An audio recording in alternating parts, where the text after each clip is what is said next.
Welcome everybody. Today we are winterizing a 2019 AR190.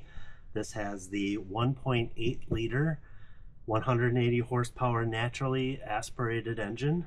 This is the same motor that's been in service, the standard 1.8 liter tried and true motor. We're going to winterize this today. What you're going to need is some fuel stabilizer. Figure out how much fuel is in your tank, use the recommended amount. I went with the standard red storage one. There's also a 360 marine protection one. The store that I went to didn't have that one. They had this one. Either one will work. It'll be just fine. Okay, you are going to need Yamaha lube, engine fogging oil, Yamaha lube, silicone protection and lubricant. This we're going to be spraying on the rubber hoses, the gaskets, anything that's aluminum that we can reach. Basically, you want to make sure that the stuff is hydrated over the winter and it doesn't dry and crack. So any rubber hoses, gaskets, rubber gaskets, those sort of things. You are going to need a Phillips or flathead screwdriver, socket wrenches, a 10mm socket. You will need an extension. This one is 6 inches. I think anything over 5 inches will work. And then you're going to need a spark plug socket. If you don't have a spark plug socket that has little grips on the inside to grab the spark plug and pull it out, you can use a standard deep 5/8 socket. And then how you remove the spark plug, since it's not going to pull it up, it's going to just stay in the cylinder, you can use that coil pack, push it back down in there, grab the spark plug and pull it out once it's loose. This is the easier way to go. If you're going to be doing the service yourself, you might as well be buying these things. And if you are replacing factory spark plugs, Yamaha does not use any sort of lubricant on the spark plugs at all. So if they're factory, you're going to need some anti-seize or something that is safe for an aluminum engine block. The spark plugs that I have in here, I just replaced 4 hours ago, so I'm not going to be replacing the spark plugs during this winterization. All right, so the first step, we want to make sure that the fuel is stabilized. So go ahead, put this in your tank. And what I like to do is I like to put it in the tank and let it sit at least an hour. It can be longer than that, but I just want to make sure that this is all through the fuel.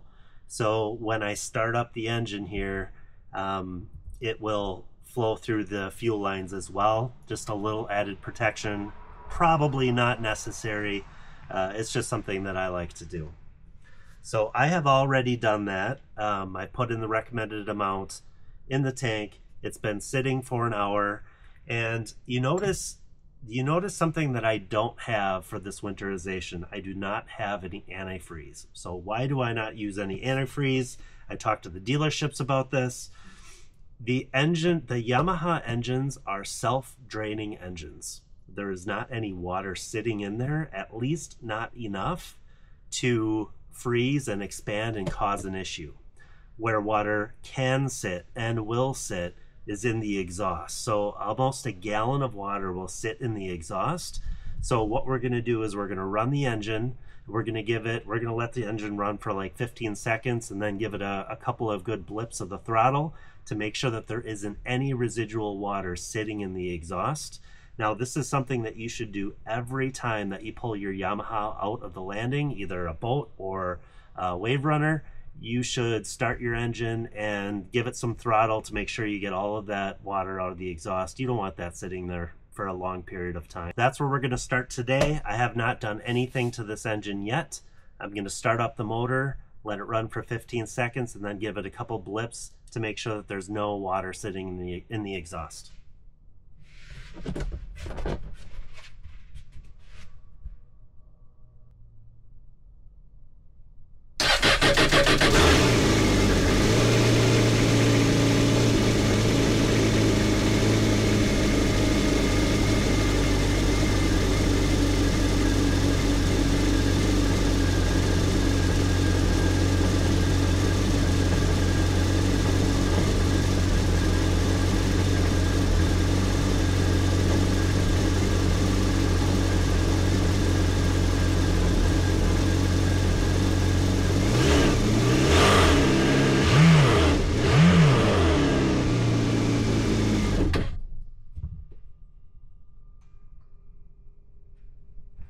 And that's all you need. So just a little bit of throttle, make sure all that water is out of the exhaust, and now we're good to go to start working on this engine.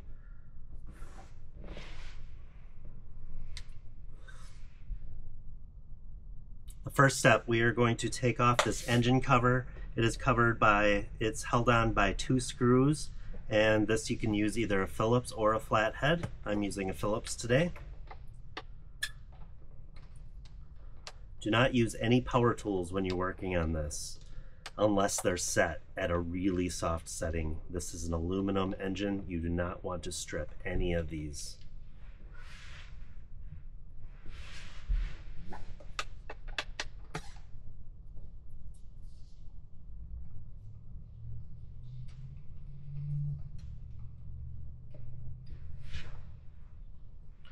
Alright, so once you have the screws loose, this cover just pulls off like so.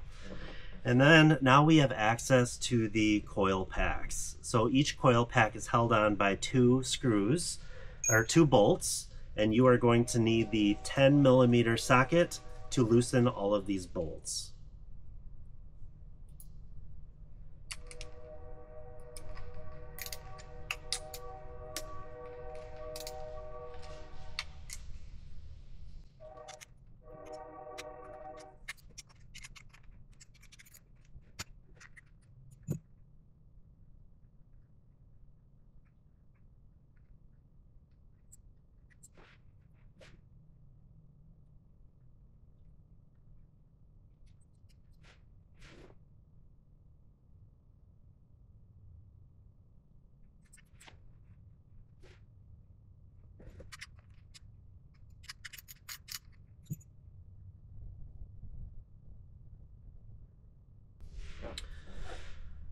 Once we've removed all of the bolts from the coil pack, you can just pull out the coil packs one by one, just give them a little twist and a pull, and they come out like so. You don't have to disconnect them, just pull them out and set them aside.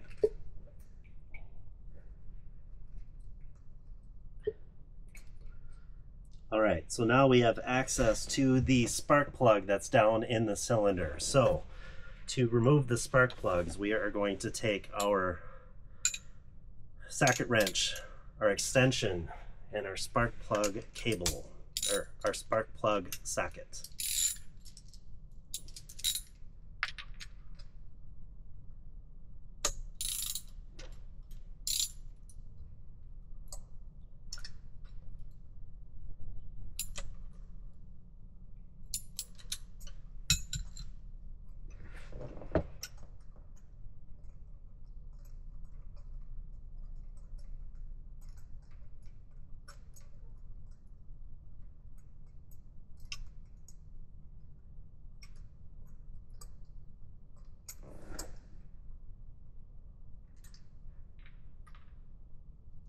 There's our first spark plug. It is brand new, very silver yet, and it has nice coating of anti-seize on the threads.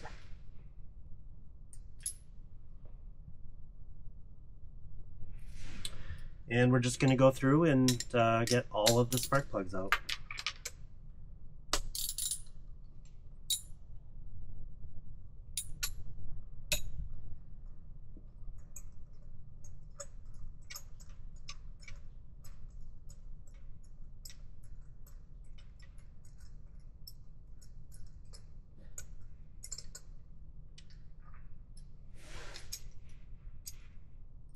Make sure you're checking all of your spark plugs. Make sure that there's no, make sure that you're looking at all of your spark plugs, and just make sure that there's no like gunk or missed gaps in your spark plug. It should be clean. It can be black, that's fine. They're going to turn black because they're burning the fuel. But as long as they're not starting to accumulate black stuff, then you might have an issue with your engine, the fuel, the ignition, something might be off.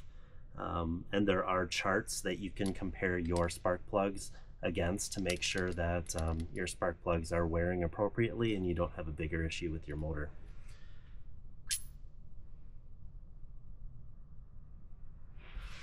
You know, I just want to talk about the cost of service. So I know that winterization used to be, at least in my area, $250 per motor.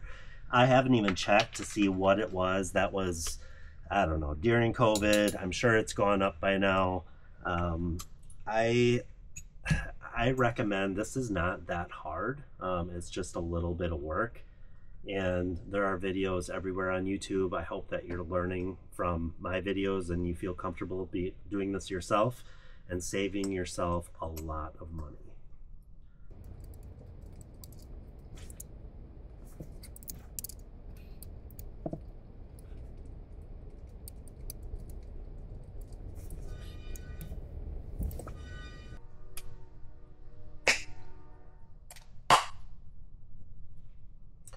All right.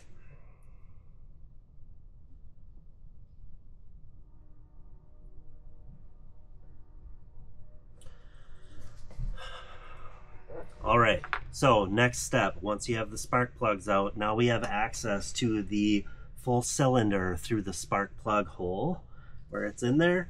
And so what we're gonna do is we're gonna take our engine fogging oil and we're gonna squirt a healthy 2 seconds. So a 1/1000, 2/1000 stop in each cylinder.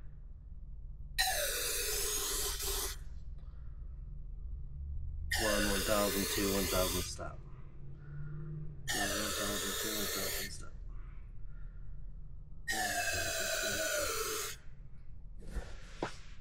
And that's all you need for the cylinders. Next, it's on top, that the fogging oil is sitting on top of the pistons right now, and what we want to do is get the pistons moving to make sure that that fogging oil is distributed. So what I'm going to do, this motor will not turn on because these coil packs are not hooked to a spark plug to ignite any fuel. So right now I'm just going to turn over the motor just so those pistons can go up and down and distribute that fogging oil that we just put in there.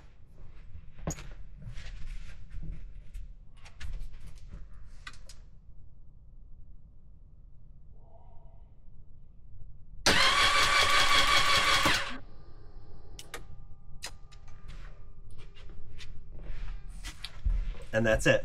Just a quick up and down, that fogging oil is distributed through the cylinders and it's coated it nicely. The next step is we are going to put all of the spark plugs back in. When you put it in, it depends if you're replacing spark plugs or if you are replacing existing spark plugs for how tight you need to put it. So a brand new spark plug will have a crunch washer on it, and as soon as you feel that crunch washer get tight, as soon as you feel that crunch washer touching, you want to make sure that that washer is crunched. So as soon as it gets tight, you're going to turn it another half turn to get that crunch nut fully set. Now if you are putting the spark plugs back in, the crunch nut is already crunched. So once you feel it's tight, it's just one little gentle tighten. You do not want to over tighten because again, this is an aluminum head and you do not want to strip the engine threads.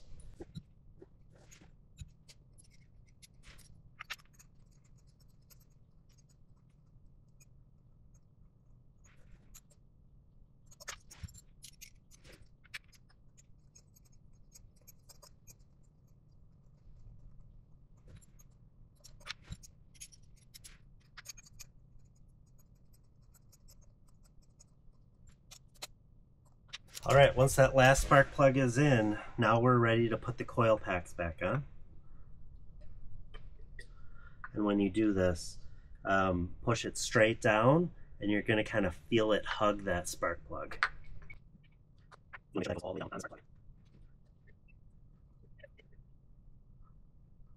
right, once it feels good, then you can start putting in the coil pack bolts.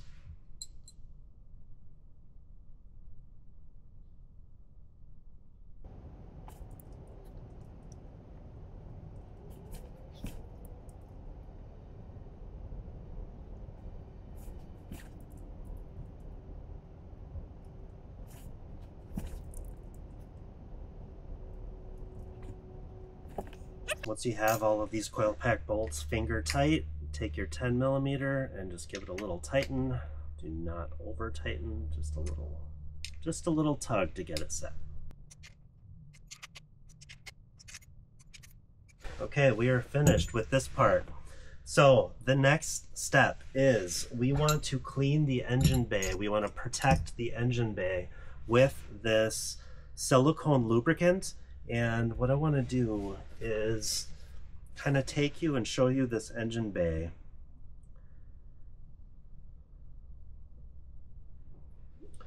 All right, so what we want to do, you can see that there's a lot of open space. We want to make sure that we get all of the rubber joints, all of the rings, anything that's really rubber, we want to make sure it has a good coating. If it's just a wire protection, that's not a big deal, but something like that down there, that is the exhaust down there. We do not want that opening up and having exhaust flowing in here. So I'm just going to give that a quick spray. Also, so really you just kind of want to go through here and just kind of spray anything that's really aluminum, rubber. You just want to give it a protectant over the winter so it doesn't crack or corrode. So I'm just going to give a generous spray. What I've been told is you can't use too much of this, so I'm just going to give a light coating throughout the entire engine.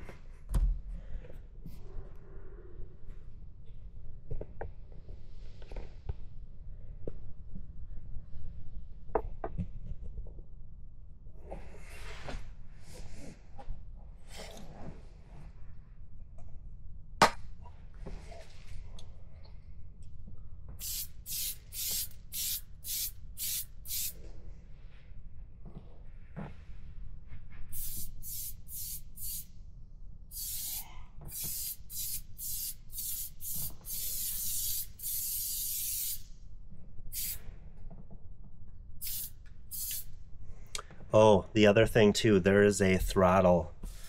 There's a throttle. This is the throttle that's coming from,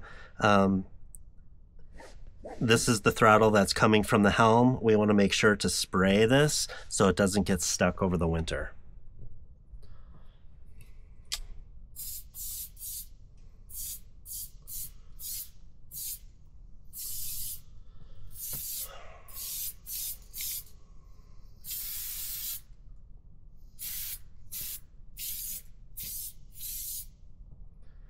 Okay. I'm happy with that. And then what we also want to do is we also want to get underneath by the jet. We want to make sure that we spray the gate, the manual mechanism that makes the gate go up and down. It's a rod that goes in and out to lift or close that bucket. So we want to go underneath and make sure that we're spraying all that back there too. Anything rubber that's down there, anything that's aluminum, we just want to make sure it doesn't corrode over the winter. I'm just going to give the top of this engine, kind of the sides here too, a quick spray.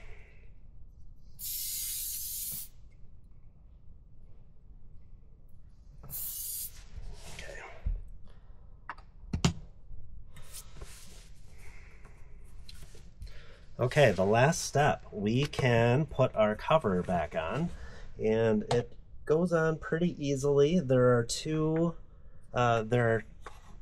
little pinch plastic pieces that go over these little things sticking out, and it just goes on the top, and we put the screws back in with a Phillips or flathead screwdriver. So I'm going to hand tighten first, and just finish that with a screwdriver.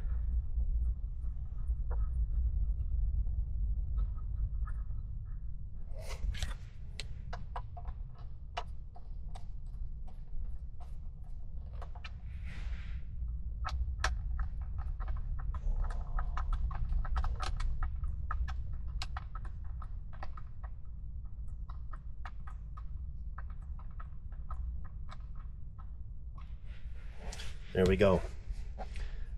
I'm also going to give a quick spray to these pistons that are that hold this up.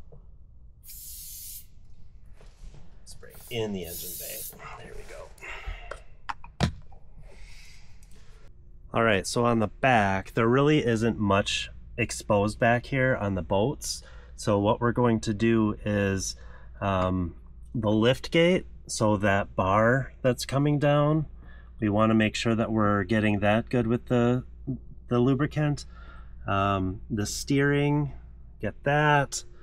That's really it. Otherwise, I'm just going to give everything a little spray down back here, just to make sure that it's protected a little bit, but no, everything looks good, not too bad.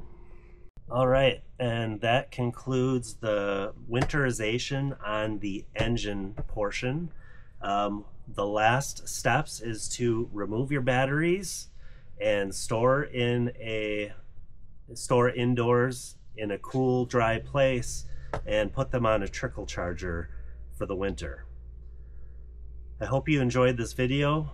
Thank you for watching. Please like and subscribe. If you have any questions, leave them below and I will try to answer them the best that I can. Thank you.